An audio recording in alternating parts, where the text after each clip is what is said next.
Okay, here we are. Back again. What's up, Ryan. man? Back. Okay, so here we go. Welcome to a new episode. Well, no continuation, right? Continuation. This will be part 4. Part 4. Murder, Mayhem, and Minutes with Ryan Caldwell, Talking about our very OJ. knowledgeable guest. OJ historian. Yes. And you know what, Ryan? It's so funny because the first 3 episodes of this have gotten so many views. Like, Yeah. it's crazy. So, thank you. I love it. Yes. So, all right. So, part 4, we're talking about OJ Simpson again. So, before we jump into like the end of the trial and the closing arguments, I want to go back. And if people remember, I think it was episode 2, we mentioned that Chris Darden wasn't originally part of the prosecution. Yes. So it was originally Marsha Clark and Bill Hodgman were the 2 leads. I don't even remember that name, Bill Hodgman. Bill Hodgman, I think, had a medical emergency during the trial or something like that. Okay. So you probably didn't, if I remember correctly, because I don't think we saw him through the duration. Mm-hmm. But yeah, so Darden popped up, Mm-hmm. and I remember, I think some of the jurors were actually surprised because they're like, well, who's, in the words of one of the jurors, who's the black face with them now? Mm-hmm. And to them, it became apparent that they were trying to, I guess, they saw what the defense had on their team. So it was like, okay, well, we have to match. We got to match. Yeah. Right. Mm-hmm. So Darden was added.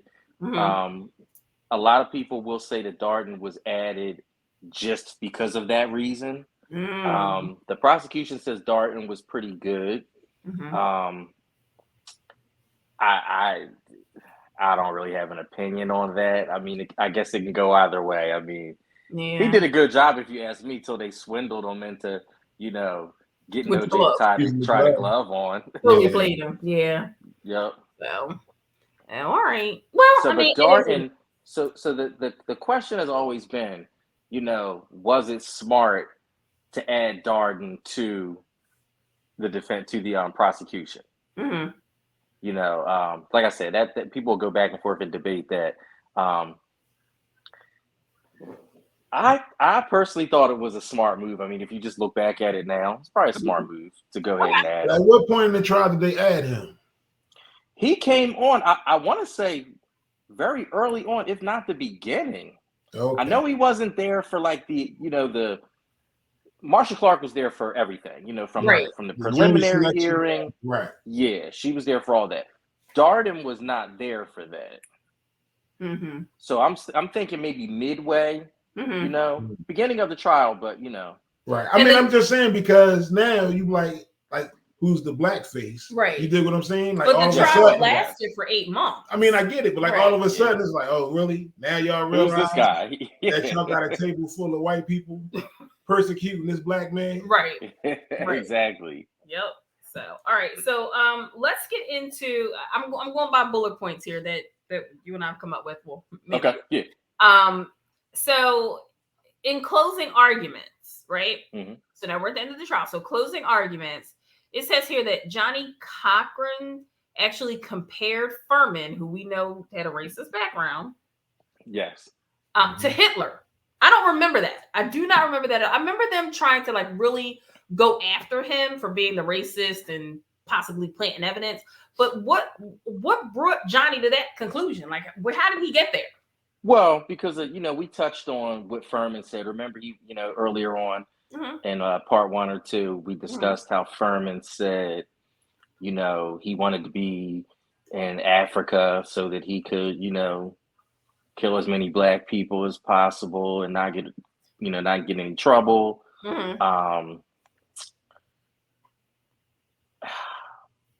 Furman, and it's funny because Furman has done interviews and he actually addresses basically what happened in the trial. He says he's pretty honest with it too. He's like, listen, did I use the word? Yes. He's like, I can say I never called anybody the word to their face. I don't think that matters to most people. Right. It does not matter. But he's like, have I used the word? Yes. Right. Yeah. So Johnny, I remember Johnny saying something to the effect of, Mark Furman is as bad as the worst kind of racist of all time or something like that. And that man would be Adolf Hitler. Wow. And I remember at that point they used to have, I don't know if it was just for the end of the trial, but they were interviewing like OJ's family. They were interviewing the Goldmans. Mm-hmm. And I remember Fred Goldman, Ron's father, went off. He said, he said he compares this man to Adolf Hitler. This is not at one point he says, this is not the trial of OJ Simpson. This is the trial of Mark Furman or something like that. But it all went together. Right. The thing is, without with everything that Furman did, OJ might not have gotten off. Exactly. The thing is, they're crazy. People are crazy to say, oh, the defense, they played the race card. And, one of the attorneys, Carl Douglas, he'll say, we didn't play the race card. We played the credibility card. The bottom line is with Furman, you're going to try to come up with dirt, both sides. You're going to try to come up with dirt on whoever, you're cross-examining. That's right. They walked into a trap. You needed Mark Furman to get on that stand because you needed to introduce the glove. Mm-hmm. You don't put Mark Furman up there, you can't introduce the glove, really. Right. So, they needed him to do that. But, mm-hmm. Now, a lot of stuff I don't think they knew in the beginning of the trial. Like, I don't believe they knew about the Laura Hart McKinney interview. Mm-hmm. And Justin's joined us. Justin, What's I up, don't think they knew about the Laura Hart McKinney interview. Okay. So, probably if they had known that, then they might have just said, you know what, it's not even worth introducing the glove at that point. Mm-hmm. But okay. Yeah, you had to. So right before the verdict, something happened. That's something that we were going to discuss. There was something that happened right before the verdict, at least according to my notes. Correct me if I'm wrong. Something happened before? Yeah. This is before the verdict, right before the verdict, and then it goes into the verdict. I'm not sure what it was. That's just what I have in my notes. Yeah, I don't know. And Justin, I'm sending you notes to your email if you want to follow along with what we're saying. All right, well then don't worry about it. It's fine. So I know you were saying that Goldman went off. Yeah. Fred Goldman, the father, went off, and it basically was accusing Johnny Cochran of being racist. Yeah, pretty much. I wish I could remember the quote that Paul Mooney said about him not being able to be racist. I wish I could pull that up. I know y'all know what I'm talking about. But I know what you're talking about, and I can't think of what it was. Right. But if Paul Mooney said it, we probably can't repeat it anyway. Well, that's true. That's true. But I mean, like at the time, right? Even though it was 95 and we were supposed to be in these modern times, race played a huge issue in this case. Well, and that's because of the Rodney King thing. What was that, 92, 91 or 92? I think it was 91. Yeah. I think it was 91. Yeah. So it was like, is this payback? Yeah. You know what I mean? Is this payback? So, all right. So, all right. I'll touch on something with that too as we get a little further past. Once we get past, first couple of things, then we'll go into that. Okay. So let's go into the verdict. We already said in one of the previous episodes that the jury started deliberation on September 29th of 95. Mm-hmm. And they reached a verdict in 3.5 hours. 3.5 hours. So it's funny because I knew it was early. Trial. I knew it was early the last time we talked. Mm-hmm. And I had to actually, when we got off, I had to look it up because I'm like, I thought it was like not a full day. Uh-huh. But I'm like, oh, it happened kind of early. I didn't know it was 3.5 hours. 3.5 hours. And refresh our memory again. You said there were 8 Black women on the trial. On the jury. Yes. On the jury. On a jury. A jury of 12 peers. And there were 8 Black women. So these are mothers, sisters, aunties that have somebody in their family that looked like OJ. Mm-hmm. And think about it. Think about it. Well, they were Yeah. They were sequestered for that whole time. was it 267 days, I think it was. They were sequestered that whole time. So they weren't even allowed to interact with each other. See, now that's really? I didn't know that part. See, so this is something because they don't want them discussing the case. They don't want to discuss their jury duties. Okay. So they were sequestered from everyone, including each other. You were allowed to have monitored phone calls at a certain time. Okay. And you figure this was before, phones, cell phones and stuff. So you weren't even really able to occupy yourself because they controlled what you watched. Yeah.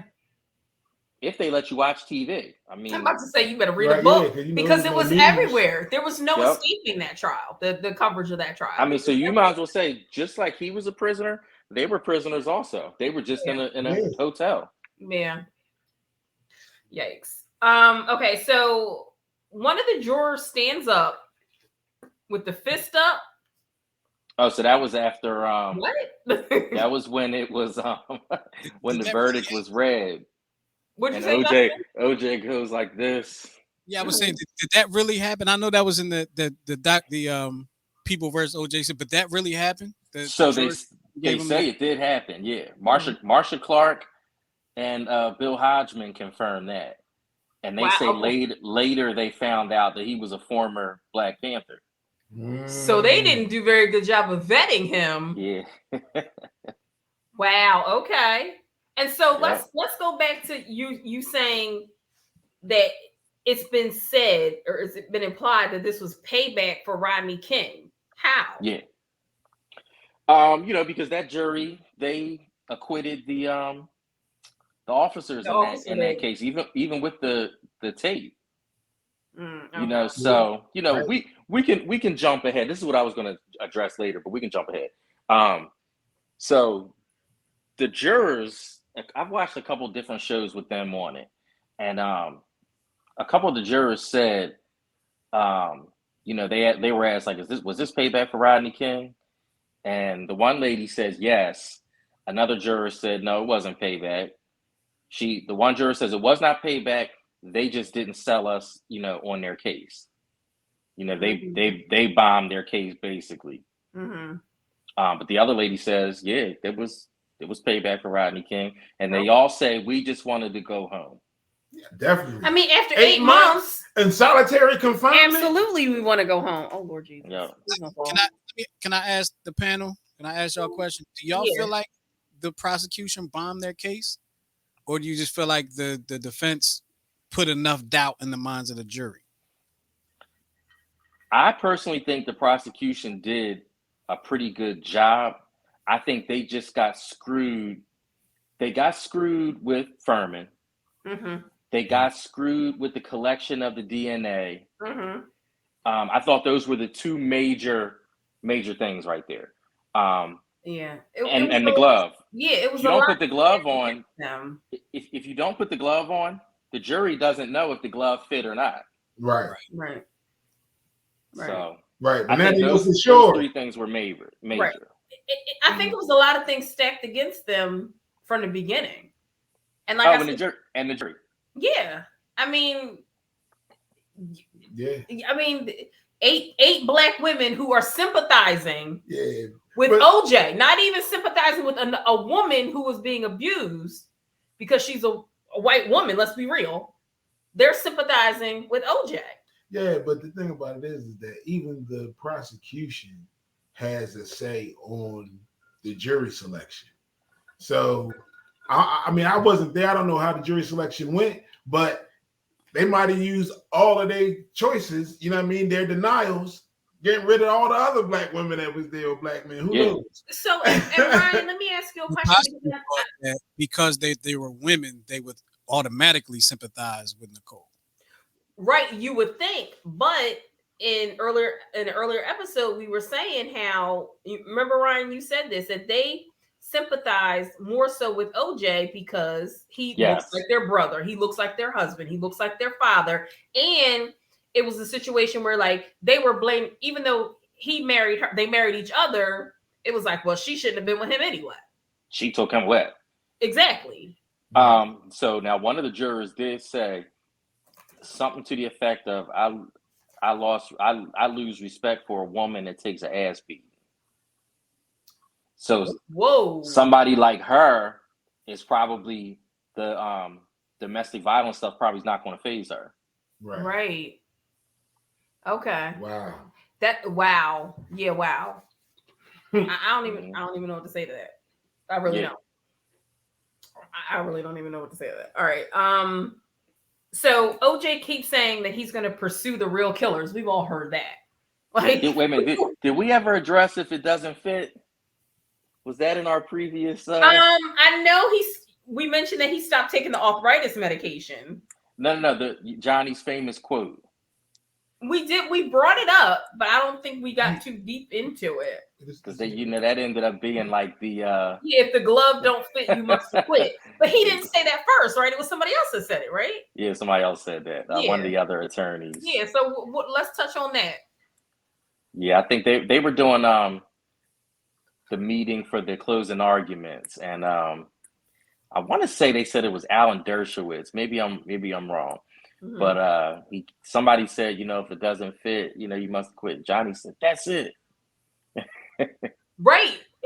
But they say you have heard that like in parodies. I remember the first time I heard it. It was so catchy. Yeah. Every time he said it, I'm like, yes.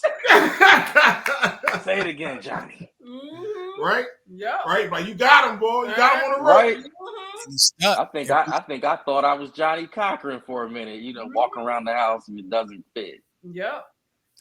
What was you gonna say, Justin? I was saying it stuck. It was so good, it stuck. And it was, I think that was like the sticking point in the closing arguments that kind of stuck with the jury. Definitely. Yeah. Definitely. Even beyond everything else that went down, it's like, well, the glove didn't fit. They said that's the glove. Yeah. Right. Mm-hmm. Like prosecution, they planted the wrong glove. Prosecution was stupid because I would have got up and been like, the glove may not have fit in front of your face. However, what happens when a leather glove is, covered in blood, it's dried out, it's frozen, it's thawed out, like. Mm-hmm. Yeah. They were totally unprepared for that. Oh yeah. Well, Marsha Clark was blindsided, right? Marsha Clark was blindsided by it. Yeah, because they had decided not to try the glove on. Yeah. And it was like a big thing between Chris Darden and Marsha Clark. Mm-hmm. And Chris didn't even tell her he was going to make him try it on. Listen, so because they the whole time they've been saying this is the glove, this is the glove, this is the glove, and now it don't fit. That's instant doubt. Exactly. Yep. Yes, it is. So, these real killers that OJ claims he's going to find is 30 years later. Faye Resnick's drug dealers. That was the. Is that what it was? That was the first rumor, if I remember. Mm-hmm. Faye Resnick was one of Nicole's friends, and I think she was known to, dabble in drugs. Mm-hmm. So it was always like, Faye Resnick, this was a bad deal. They came after Nicole trying to get money, and, because they were trying to say it was a Turkish necktie or something. They used to call it, how she was killed with the cutting of the neck. So they were trying to, say that was, a sign that it was drug related. Yeah. Mm-hmm. Yep. So what about, I'm just trying to process what we have here in front of us. After he's found not guilty, he invites lawyers from both sides to his home? No, he invited the defense team over. Okay. So they all went back to the Rockingham house, and everybody but Bob Shapiro, who was the lead before Johnny got there. Okay. So Johnny walked F. Lee Bailey tells a story that OJ says, "Where's Shapiro?" He said he's up there on TV. Shapiro was on TV talking to Barbara Walters. Wow. He did a sit down right after. Okay. And he slammed them. Do you think about them? He had doubt? Shapiro? Yeah. I don't see how I mean, I think everybody would have to have doubt once you start seeing. To me, once you see the DNA, because how did it get there? Because it was a mixture of all three of their blood, right? And there was something that I read that I didn't bring up the last time, but when, just to go back to DNA collection, there was blood that was not collected from Nicole's bag, if I remember correctly. And they were saying that was a big deal because that could have told, if the blood was collected, it could have showed, that finger, drip on her bag. Okay. But it was never, nothing was ever taken from that. So it seems to me like it was the Keystone Cops here. Like, how John Benet Ramsey's case was totally botched. Like, they just totally botched this case from the crime scene. Yeah. And I'm trying to look at it like, okay, it was 94, it's 2022 now. So, I mean, we know a lot more now, but DNA was in its infancy. DNA was 10 years old. Yeah. So, but there's no excuse for the criminologists coming and, picking up stuff with no gloves on. Right, with their bare hands. Yeah. That's right. Yeah. Yeah, you know better than that. Even in 94. Come on. You know better than that. Yep, because that was another thing that hurt the prosecution too. So there were a couple things. Their witnesses kind of killed it for them. Because Dennis Fung was the criminologist. He killed it for them on the DNA side. Okay. Ryan, can I ask you a question? Because you mentioned the finger and the cut on the finger and the blood. It could have been blood. And I know, I don't know how it went down. Of course, I wasn't there. But how do you think he got the cut? I mean, it's kind of like an obvious question, but how do you think he got the cut on his finger? Because if you're holding I don't know if he's left-handed or right-handed, but if you're holding the knife and you're stabbing somebody or cutting their throat, how do you end up getting a cut on your finger? Like how the knife slips. The knife slips. You're using it with so much force that your hand slips on the knife. Was he cutting the hand he was using the knife with, or did he cut his we other don't hand? know because the knife. So he cut the left middle finger. And what hand is he left-handed or right-handed? Good question. Yeah. I just always assumed, during the struggle between the knife, the keys that Ron was holding, I just assumed, at some point during that struggle, he got the cut. Yeah. Yeah, I mean, who knows? But, he tells many stories about how he got the cut. Right, he broke a glass in the hotel room. He broke the glass in the hotel. He was chipping golf balls. Yeah, you know what? People think that you can't cut your finger chipping golf balls. You look like somebody that's done it a few times. Okay. I've actually done it. It sounds crazy, but I've done it. One of the things I was thinking about though with that was they said her neck was cut, almost decapitated. Yeah. Which would make me think he got behind her and did it this way. And I was wondering, maybe he had his hand up here or, whatever, got behind her, reached across and maybe finger that way. Like, was that? I never thought about it like that. That's a good point. So the prosecution, what they believe happened was he knocked Nicole out. And then after he killed Ron, Nicole was, laid on the ground. He went and grabbed her by the hair and sliced her neck. So that would make sense. That's a lot of force to put that's a lot of force to almost cut somebody's head clear off. Yeah. Anger. Yeah. Crime and passion. Passion. Rage. Yes. So after he's acquitted, he goes back to his life. Tell us about his new group of friends, Ryan. So he thought when he was acquitted, he was under the impression that he was going to just be OJ prior to June 12th, 1994. And no, sir. I think that was a lot different. People were like, I remember watching CNN and all that, and he was like on the golf course and they were protesting out there, ladies with signs. Mm-hmm. I know restaurants wouldn't let him come in. Like if you called to make an appointment, a reservation, and you said OJ Simpson, we don't want him here. Wow. People were yelling stuff out the window and stuff at him. He realized he was black then, huh? Well, but that's when he started to. So a lot of stuff that I've read and a couple documentaries I've watched, they mentioned how he basically tried to put himself in black circles, like he was going to the Baptist churches. Really? Oh yeah. He was going to the black restaurants. Wow. Isn't that interesting? Mm-hmm. You know why? Because we're forgiving people. We are forgiving people. We got nothing but love for you, baby. It's crazy how the tides have turned. Like you ain't want nothing to do with the majority, except for if they was blood related to you. And even when you said he made that statement, like, what are all these N-words doing in Brentwood? Yeah. And then as soon as the good white folk don't want to be bothered with you no more, you like, hey, it's me, Cutting Lucky. Get from around here, OJ. Yep. That's crazy. So we go from the trial, we go from the verdict. Mm-hmm. All that stuff is shortly after. Mm-hmm. At some point, he goes and gets the kids back. Yeah, so Nicole's parents. He does gain primary custody of Sydney. Yes. Yeah. Okay.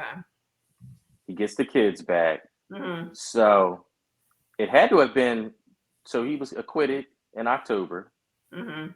And I know he got the kids back on Christmas Eve. Okay. I'm assuming that year. That is so devastating. I would love to know how the conversation went between him and the kids once he picked them up and was like, okay, now you're so he was in communication with them, but they were still living with the Browns. Mm-hmm. So it wasn't like he was completely out of, their life. Right. Yeah. Right. And I know he was speaking with a therapist, like as far as how to deal with the trauma. Yeah, with that whole transition. Yeah. So at that point, the Browns are now convinced that he is the one that killed their daughter, correct? Their daughter and their sister. Okay. Yep. But that has to be crazy for the kids to be living with your grandparents who believe that your father killed your mother. So they say right. The story the Browns tell is that they never spoke ill about OJ in front of the kids. Right, as they should. And right. Yeah, and the kids were still young, so I would believe that they probably went out their way. That, but just because that they say they never spoke ill of OJ in front of the kids doesn't mean that the kids never heard them speak. Absolutely.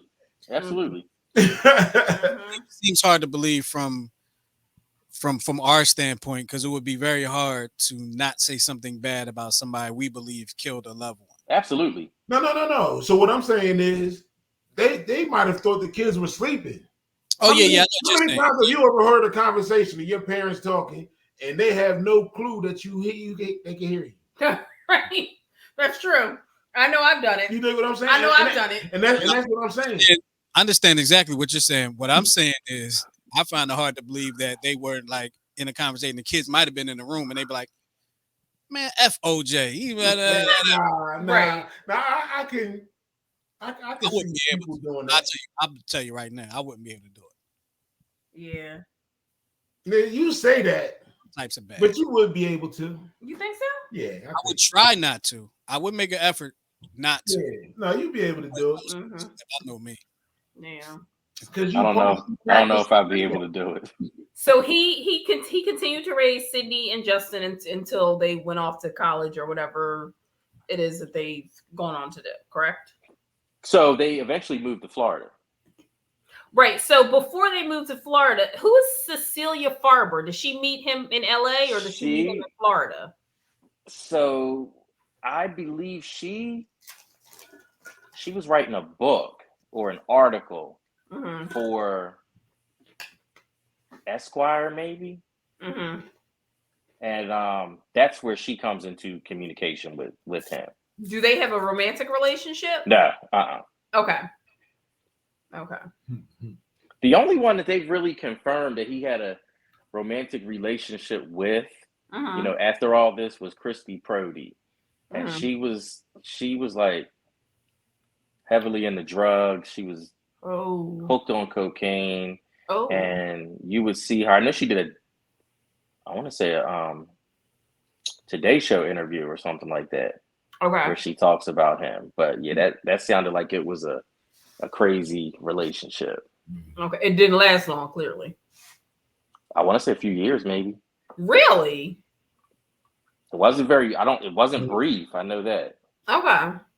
All right. So then he loses the estate. He loses Rockingham. Yeah. And is So that they went with the civil trial? Yeah. So they had a civil trial, and the civil trial is different because he has to testify, whereas he didn't have to testify in the criminal before a grand jury. Right. Yeah. And they had the civil trial in Santa Monica. Different jury pool. Okay. Different jury. That's right. Because you were saying it's predominantly Caucasian as opposed to downtown LA where it's predominantly in America. Okay. Different jury pool. Right. So so he has the trial. The Bruno Mali shoes were big in that trial because that never came up in the first trial, but in the deposition he said something like, I would never wear those ugly ass shoes. I would never own those ugly ass shoes. But then in a civil trial, they actually have a picture of him as a sideline reporter with the Bruno Mali shoes, the footprints at the scene where, it was confirmed that they were Bruno Mali shoes. Wow. Yep. Wow. Listen, this is the whole thing. If you're not a good liar, don't lie, because you have to remember your lies. Yeah, right. Yeah. Now, Ryan, tell us, who are Mike Gilbert and Norm Pardo? Who are they? So Gilbert was his longtime manager. Okay. Pardo ended up, I think, being a manager also later on. But Pardo, I know of him because he was doing a documentary. Okay.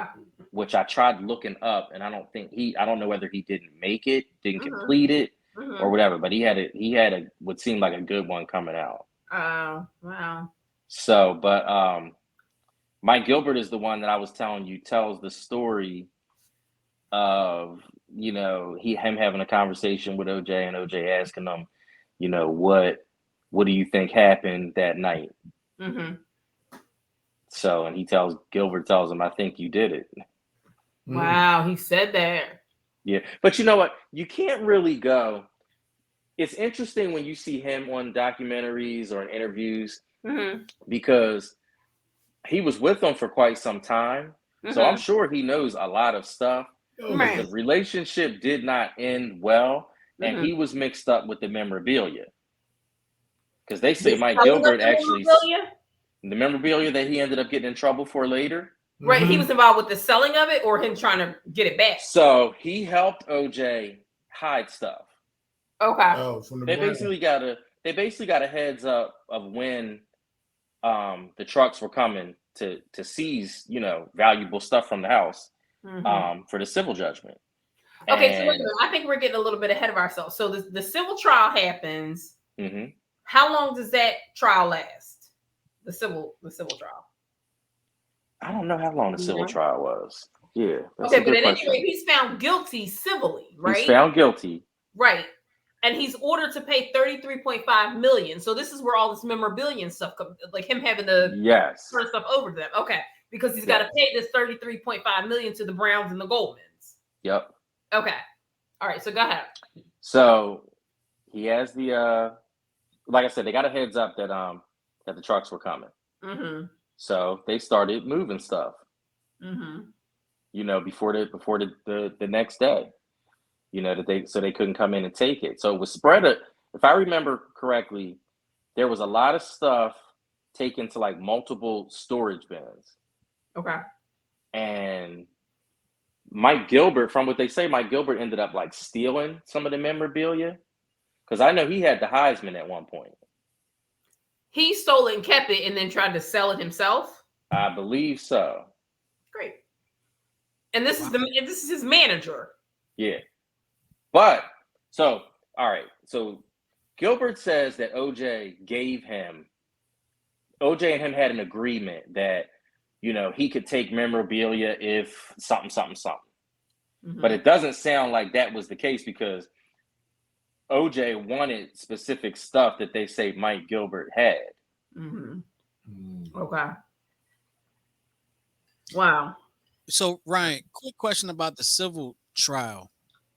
Was the civil trial just for Ron Goldman, or did it involve both? So Fred Goldman is the one that filed, the suit, but it was for Nicole and Ron. Okay. Wow. And we're not sure how long that lasted. So then he's hiding stuff, moving money around so he doesn't have to pay the Goldmans and the Browns. He then moves to Florida. Why does he move to Florida? There's an interesting reason why. So he loses the house. He loses Rockingham. He owed like $600,000 in like back taxes and other fees. Okay. So he loses the house. But I mean, it sounds like he just gave it up. Right. Like he says it was an old house, that needed work. And, when he found out that they tore it down, he's like, I would have torn it down too, needed work. Yeah. Right. So he goes to Florida, but in Florida, his pension's already protected, so They can't touch that. Right. But they can't touch his home out there either. Mm-hmm. So he could buy a house in Florida and, it won't be affected with the civil judgment. And that's probably what prompted him to go to Florida, of all places. Yeah. Plus, along with, they say Florida is, the most welcoming place. You're not going to deal with what you're dealing with. In California, with the people yelling out the window at him and stuff like that. And it sounds like that's exactly what happened. Mm-hmm. Right. He went to Florida. He was loved, but you no longer had the Hertz people that you were hanging out with and the Brentwood people. Yeah, he's got a whole new set of. He got a whole new crew. Yeah. Ruggish friends. Yeah, they were. Mm-hmm. They were. Mm-hmm. So this is brand new OJ. He reinventing himself, drinking. Oh yeah, partying. And the girl Christy Prody, they said had him doing cocaine. Really? Is that the young girlfriend that he had? She was younger than him, but so not like her 20s. I thought she. Yeah. So okay. Not in her 20s, but. Or look, maybe she was. Maybe the cocaine just had her looking, like she wasn't. Quite possible, right? Quite possible. Wow. So now that he writes a book, If I Did It. What the world, OJ? Come on. So I believe he wrote that book with the girl that wrote the article that I was talking about. Oh God, what was her name? What'd you say, Justin? The girl from Esquire? Cecilia Barber? I believe he wrote it with her. Okay. If I Did It. So If I Did It, this is I'm sorry. No? That's not true. He wrote it with a guy. Okay. I forget what that connection was though with him but yeah, so he writes the If I Did It book. Did you read that book, Ryan? That was you know what? I meant to hold it up for y'all. It's upstairs. I got If I Did It, and I have OJ, I Want to Tell You. The one he wrote in jail. I can't with this man. It's like listen, I'm gonna spread it around for all y'all. There's no such thing as double jeopardy in my world. Like so, Ryan. So in the book, If I Did It, how close was his explanation to what really happened? Oh, I think it was spot on. And the Goldman said when they read it that they were like, this is what happened. His confession. Wow. Yo, now I gotta read this book. I don't read the book. Yeah, read the book. Wow. Listen, we can spread it around. Yes. Now, how did the Goldmans get the rights to the book? In my Bronco, I'd have killed them both. I'd have drove away with my headlights off. Well, he gets in the detail. He's like, how do you think I left? And the guy said, oh, I think you took this road down here and here. He said, no, if I did it, I would have went down, the alleyway, and I would have went here and banged a right on here and went home. What? Yo, he gave him the whole blueprint. Dude, he prefixed it with "if I did it." He definitely did give them the blue. Are you kidding me? Listen. Double jeopardy. Jeopardy. Double jeopardy applies. Double Jeopardy. He could, at this point, he could come right out and say, I did it. I messed up and I did it. I did it.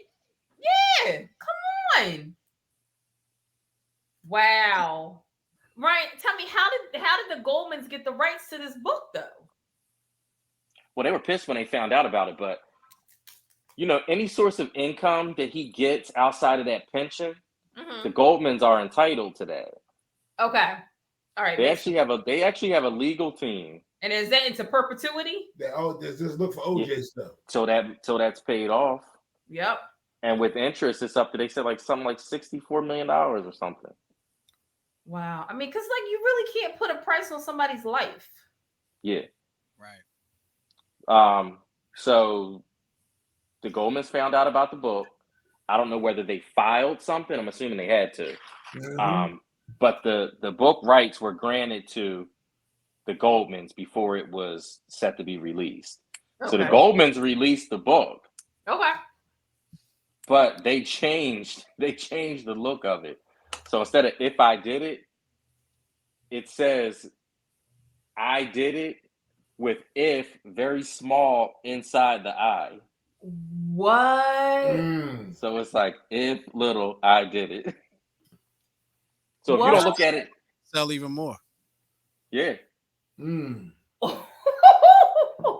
Yo, this just got really juicy. Wow. Wow. So they're like, yeah, you did it. Definitely. I feel bad, for his sister and his dad. I remember seeing the sister just crying on the dad's shoulders. I feel so bad for them. And I said to Goose earlier, if they had went to Jason's restaurant that night instead of what was it called? Mezzaluna. Then the mom wouldn't have left her glasses. Ron Goldman wouldn't have been bringing the glasses back. This whole thing Ron Goldman would probably still be here. Yeah. If they had just went to the restaurant. Ron, it's a shame because Ron was literally wrong place, wrong time. Totally. He had nothing to do with anything. Wow. Right. Leave no witnesses. It's a shame. It's really a shame. All right, well, let's move on. So now, is he living in Vegas or was he visiting Vegas? How do we get to Vegas? How does Vegas play? He was in a wedding in Vegas. Okay. But so you want to be my best man? Yeah. So he gets a call from this guy Riccio, who is he's into the memorabilia too.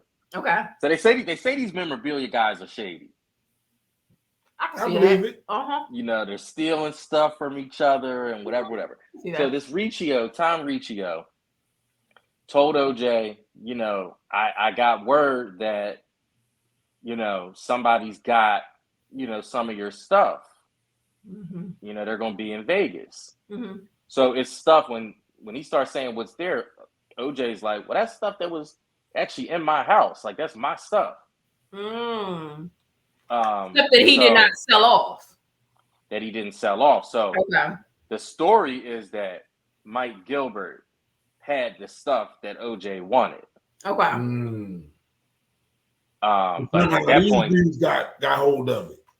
Yeah. So Gilbert had it, and then it was stolen from him by one of the other memorabilia guys. Oh, Lord Jesus. It's too much. They all criminals. Yeah. So, but Riccio tells him that, OJ's going to be in Vegas anyway. They meet up. He's got a bunch of cronies with him. Two of them have guns. Riccio is the go-between between him and two other memorabilia dealers. So, Ryan, do you think OJ knew that they had guns on them? Yeah. Okay. I wanted to say no, but Okay. but yeah. So they go into the Palace Station Hotel. Mm-hmm. Room 1203. Room 1203. Mm-hmm. And they go busting in there, and you hear the infamous recording. You want to steal people's. You want to steal people's shit. Was this whole thing a setup? Okay, so honestly, originally I must have missed some things, and I didn't think it was a setup. But as I've been like trying to refresh, keep my mind fresh, knowing that we were going to do this. To me, it's so obvious now that it was a setup. I think Riccio and Gilbert set him up because when they went in the room, none of the stuff he thought he was getting was even in there. None of it. Played him. Yeah, totally played him. Go sit down. And wait a minute. And Riccio was the one that recorded the whole thing. Recorded. That's what makes me feel like it was totally played him. Yep. Yeah. But honestly, in the beginning, I was like, "Oh, he's just a weird guy. He's recording stuff, whatever. He got caught." Now looking at it, I'm like, total setup. Yep. And he walked right into it because he not used to. He not used to hanging out with riffraff. He used to hanging out with glitz and glamour and Well, wait a minute. He had been with the riffraff in Florida, so now it was like he was Thug J. Thug OJ. That's funny. Listen, you too old to be a thug, OJ. Yeah, right. Wait a minute. Then you got the two guys got the guns. The ones telling them, nobody leave. Automatically, they're gonna try to say that's armed robbery. Yeah. Kidnapping. Yeah. And this is the crime that he ended up in jail for. It was this crime, right? Yep. How long did he do? How much time did he get? So he got 9.5 to 33. Wow. So he ended up doing the 9.5. Did he? Wow. Which I felt like was always I keep looking down at the notes. Overkill? I always felt like that was like the sentencing was for the murder almost. Oh like, yeah, absolutely. It definitely was. They were like, "Oh well, we gonna get him now. We gonna leave him in there as long as we possibly can." They say if you look at 9.5. They say if you look at everything, he got the 33. He lost the civil case, had to pay $33.5 million. He goes to jail. He gets a max of 33 years. It was, I believe, 13 years to the day of his acquittal from the criminal case. Okay. So they say Judge Jackie Glass. Oh, and they said she was determined to end that trial that day. Oh, so she was not trying to drag it out. So they worked into the night until they came to this decision and announced it that night. Shut up. Oh, 13 years to the day. She's like, I'm the one. Yeah, she like, I'm gonna make sure justice gets served for the murders that he allegedly committed. Wow. So they say, throughout the years, like I've watched a lot of things where like attorneys will say what he should have gotten, and they say in California he may not have gotten anything. He probably wouldn't have gone to jail. And they said in Vegas it should have been no more than a 2-year sentence. And he got 9.5 years? 9.5 to 33. 9.5 to 33. And he did the 9.5. Wow. Because they threw everything at him. Guns, the robbery. Oh yeah. Kidnapping. Every charge that they filed probably stuck. Probably nothing fell off. Yeah. We lost Ryan. Where'd he go? I'm sorry. That's cool. You can't leave. You are our lead expert. I told you I had to get my Coca-Cola. Quench your thirst. All right. Ryan, let's move on because I know you said that it was really interesting that if the trial had been held now, there were a couple jurors that we wanted to talk about in particular. There was Yolanda Crawford, and So I couldn't. She said, and I'm quoting what Yolanda Crawford said. It was a mistake to put Furman up there, a mistake to have Darden up there. What does she mean by that? Well, like we were talking about a little while ago, Furman is a good reason why they lost the case. Okay. So she thought it was a mistake to have him up there. And she thought that Darden was just a black face that they put up there. Okay. And Yolanda Crawford, is she a black woman? Yes. Okay. But they have, so there was an actual, I want to say it was on ID channel. Mm-hmm. There's a special with the jurors, and there were two guys on there. I remember the one guy was crying because he was like, I think he was on the Kim Goldman podcast too. That's really good also. Okay. And it kind of gives you like the whole story on Ron Goldman, where he's not just the friend like they have made him, and everything else you've seen. Like Kim kind of brings you into the Ron Goldman side. But the two guy jurors, they were crying, because they're like, today we would not have acquitted him. Really? Mm-hmm. So if the trial were held, Yolanda did an interview. She was on one of the daytime shows, and she actually sat down with Kim Goldman. Okay. That was interesting. You have to go. I'll have to send you the link for that. Ryan. Yep. Why do they say today they wouldn't have acquitted him? So the one guy's name was Lon something. And he says that a lot of the info that was that's out now or was introduced in a civil trial, they didn't get to hear. He's like, had we heard that, I very well could have voted. Gotcha. So there again, prosecution dropping the ball. Yeah. Wow. Okay. There's a lot of stuff that Judge Ito just didn't allow. Yeah. And the prosecution says that he allowed too much for the defense. They basically say the defense team ran all over Ito. I mean, but to me, Ito very well could have.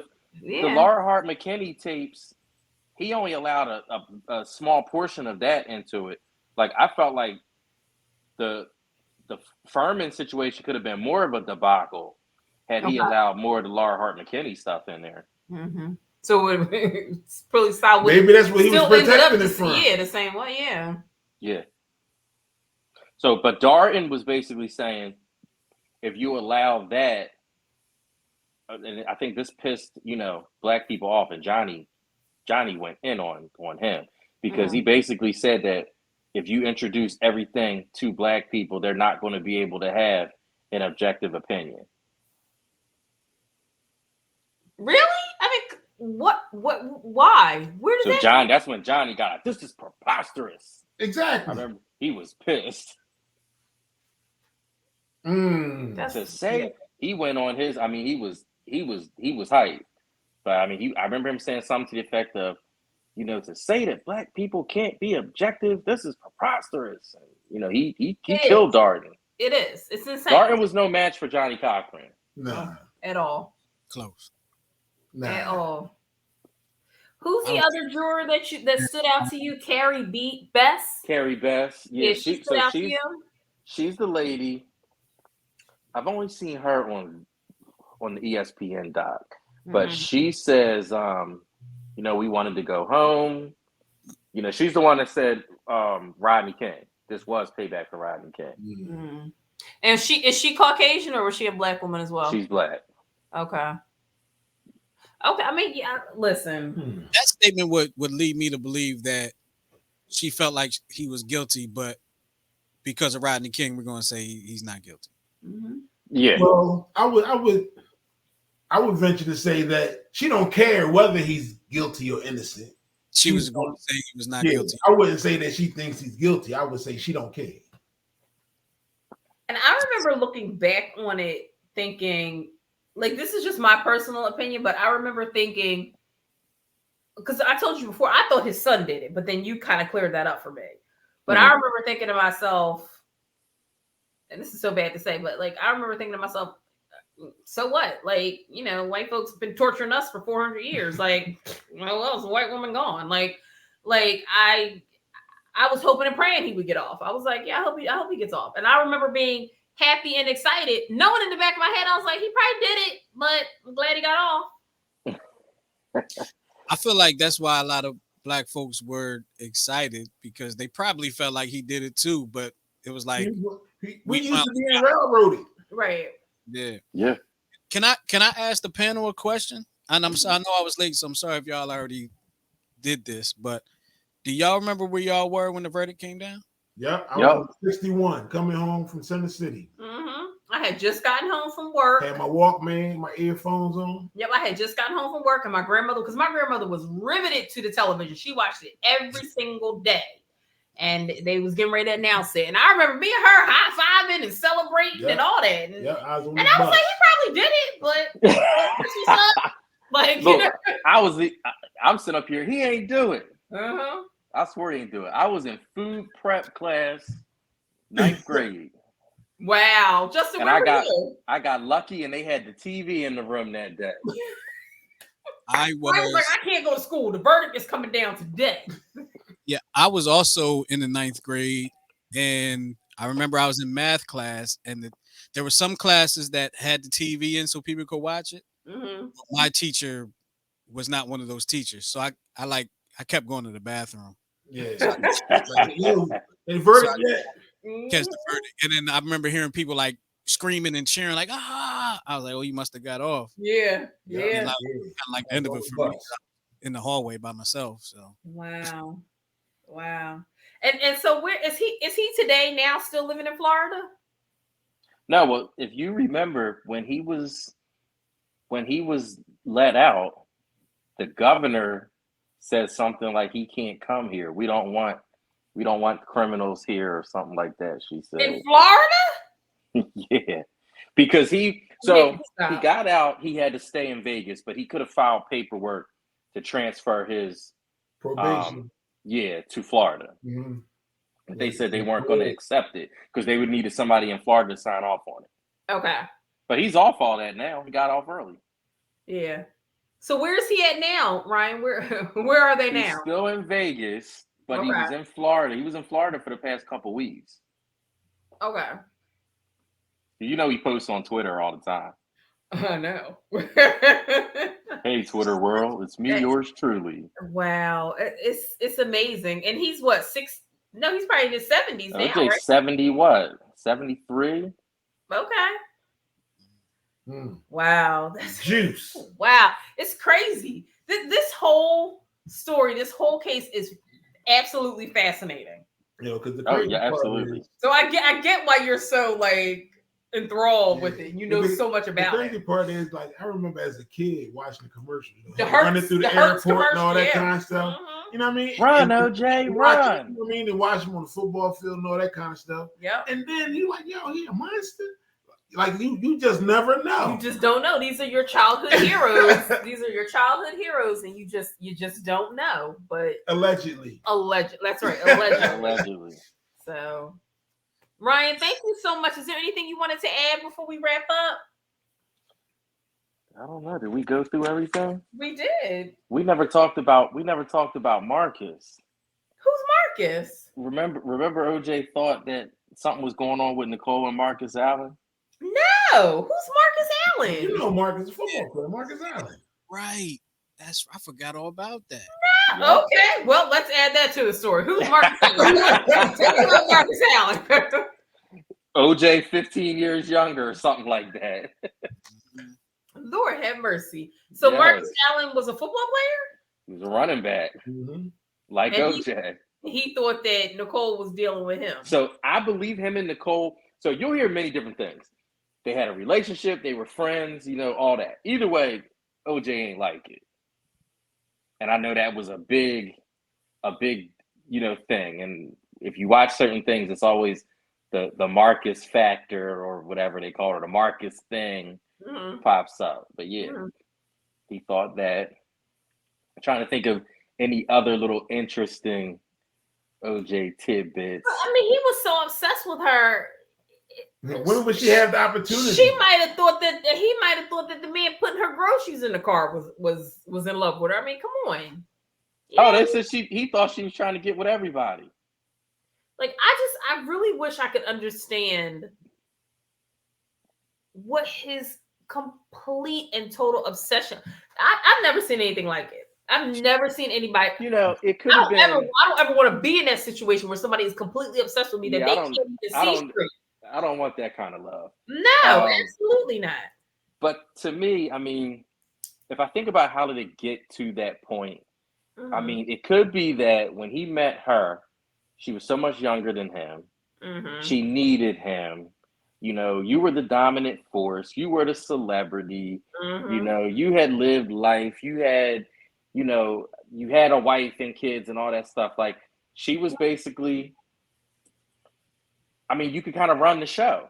Right. But then as she gets older, she's independent. And she gets older and she realizes that she doesn't necessarily need you, or she starts to move on from stuff that you've done, then that's when that crazy control starts coming in. Right. And that's what I said in episode 1. Like, she met him when she was, what, 19, I think you said? I believe so. 18 or 19. By the time you get to be 30, you're not the same person you were at 19. By the time you get to be 40, you're not the same person you were at 20.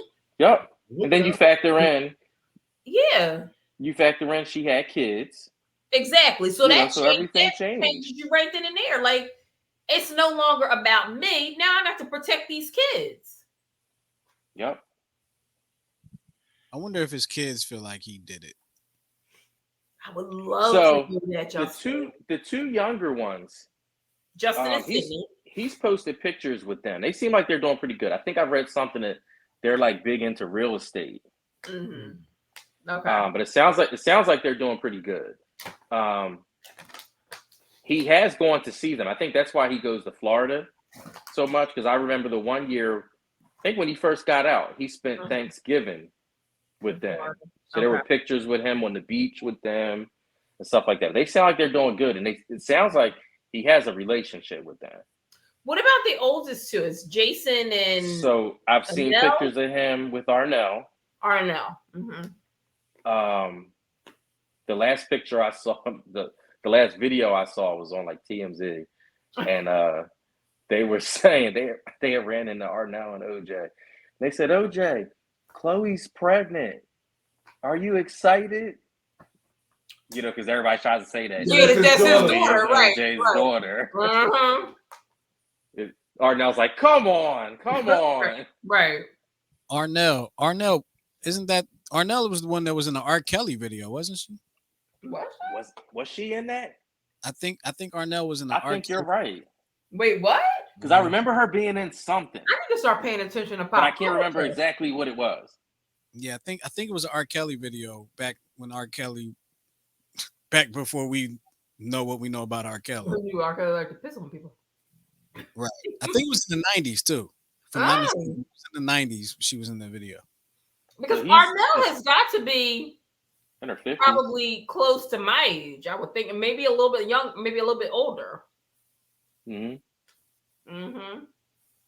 So I've seen him with Arnell. I haven't seen him with Jason though, and there's no. From what I was able to find out, Jason is a pretty big chef in Georgia. He's a chef, which means he's good with knives. Well, every time they do an interview with Jason, they say he was good with knives, and the situation came up with the knife with the girlfriend and all that stuff. I'm telling you, for the longest time, for years, I used to be like, his son. Wait a minute. What? So Jason had a storage bin that he lost because he ain't paid a bill. Yeah, and somebody bought it. Oh. Of course they did. And they found a knife in the storage bin. And they had it analyzed. But they said that I don't believe they were able to say that was the knife definitive could have caused the wounds. Yeah. Okay. But they found some interesting stuff in there. That was I think that was an ID special also. Okay. Wow. And Jason is the son that some people think actually did it. Yes. The one that ran up to the car. I'm one of those after people. the slow speed chase. Mm-hmm. Wow. I mean, it wouldn't be a threat for a dad to take a body for his kid. Amen. It wouldn't. Yeah, I definitely know a dad that did a bid for their son. Mm-hmm. Mm-hmm. That's crazy. Yeah. All right, Ryan, is that all you got for us? That sounds like it. All right. This was a good one, Ryan. This was juicy, this 4-parter. Yeah, right? Thank you. We have to figure out who we're going to discuss next. Yeah. Who are we going to discuss next? I don't know. Ryan, we have to talk off camera. We got to talk, yeah. Yeah, we'll talk after we end this. Mm-hmm. Yep. Justin, since you're so good at it, can you close us out? I was so ready to just sit back and listen, but okay.